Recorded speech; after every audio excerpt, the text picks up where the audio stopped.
deputado Ulisses Guimarães, presidente do PMDB e da Câmara dos Deputados, afamado por liderar o movimento Diretas Já, daria a Sarney a governabilidade necessária durante os desafios que estavam por vir. Aí o Ulisses me diz, olha, Sarney, nós não temos que examinar nenhum problema pessoal nesse momento. Você deve assumir a presidência da República.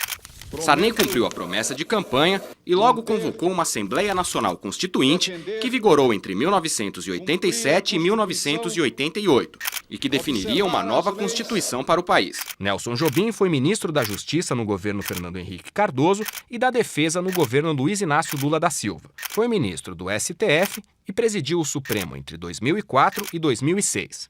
Em 1987, foi deputado constituinte pelo PMDB gaúcho, assessorando o presidente da Assembleia Nacional Constituinte, Ulisses Guimarães. Quando Tancredo se elegeu, enfim, antes de se eleger mesmo, ele anunciava que ia fazer um projeto. Tanto é que o presidente Sarney fez aquela comissão de notáveis que era presidida pelo Afonso Arinos, que elaborou um projeto. No entanto, o presidente Sarney naquele momento não tinha força política.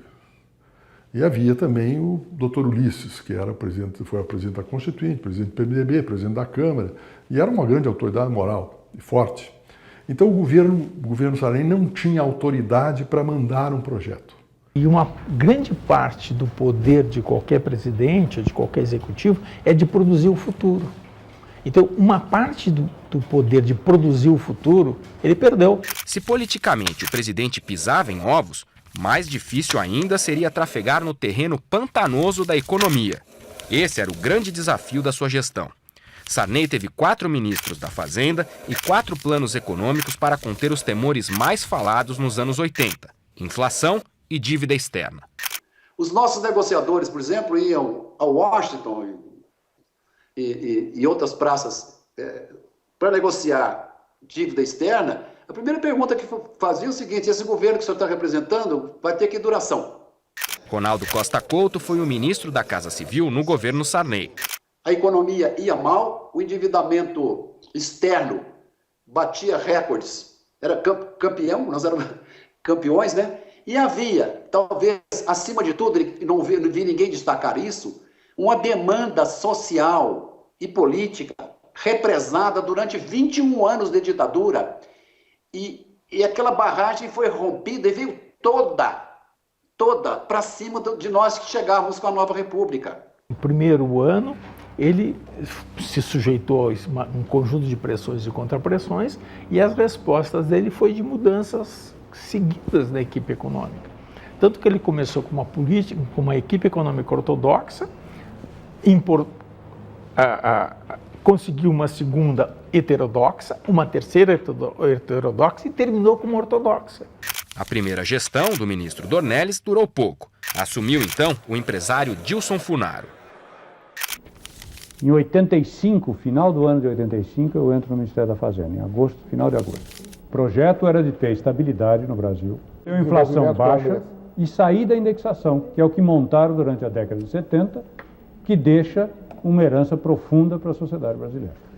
Com o Ministério do Planejamento, comandado pelo economista João Sayad, o presidente já pensava em um novo plano. Em Israel havia um plano heterodoxo que tinha sido feito, mas lá com um pouco melhor do que nós, que eles tinham feito um acordo pactuado e feito mais ou menos um embrião do que era o plano cruzado. Sarney se refere ao plano de estabilização conduzido pelo ex-presidente do Banco Central israelense, Michael Bruno. Então eu formei o Sayad e disse, olha, você manda o Pércio Arida a Israel para ele verificar como foi o que fizeram lá em Israel que deu certo. Então o Pércio Arida voltou, ninguém sabia eu, o Sayad e o Pércio Arida. Eu disse, Sayad, você trabalhe nessa direção. Então o Sayad começou a trabalhar.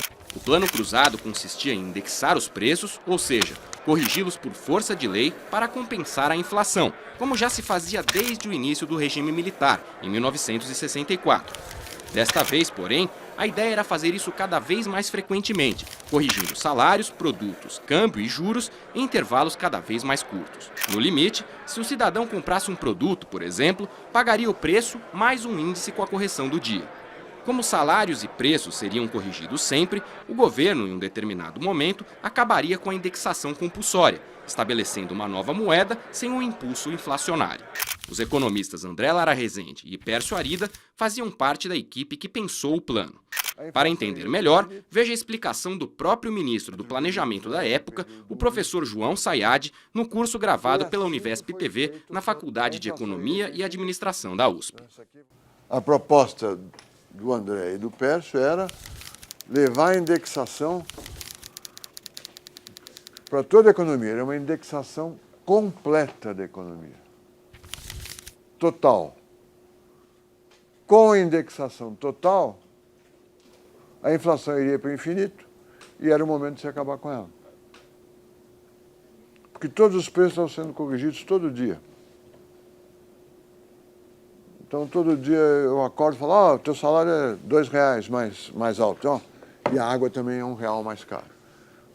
Se isso acontecesse muitos dias, você ia dizer, Sayad, vamos fazer o seguinte, não me dá os dois e não cobram mais um. Tá bom, então acaba a indexação. Tá certo? Essa é a proposta. Totalmente indexada é igual a não ser indexada. Se tivesse toda a economia indexada, olha, esse salário aqui é 2.354.420, sei lá, trilhões, né? 780, isso aqui vai ser igual a 1. E os outros preços são calculados a partir desse. E não é mais permitido indexar.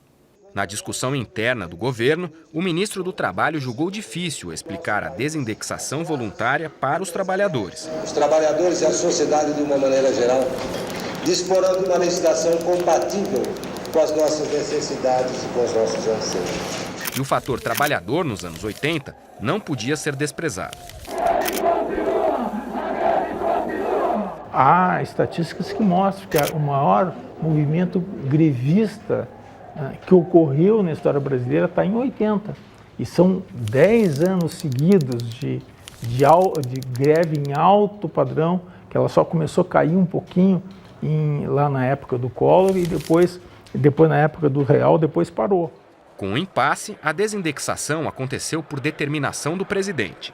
O que seria feito mensalmente, vários meses, para todo mundo ficar, vamos dizer, em linha com a indexação, passou a ser feito por decreto.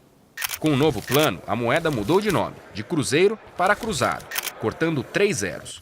O presidente Sarney decretou ainda o congelamento de todos os preços por 1 ano. Sem inflação, a população passou a consumir mais. Eu tenho esperança que dê certo, né? Para dar certo, o governo fez do próprio povo um agente fiscalizador. Como fiscais do Sarney, os consumidores iam às lojas com a tabela na mão.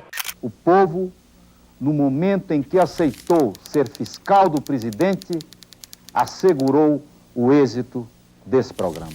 Sarney queria chegar às eleições de 1986, que definiriam os deputados e senadores constituintes, sem hiperinflação e, portanto, com uma popularidade razoável.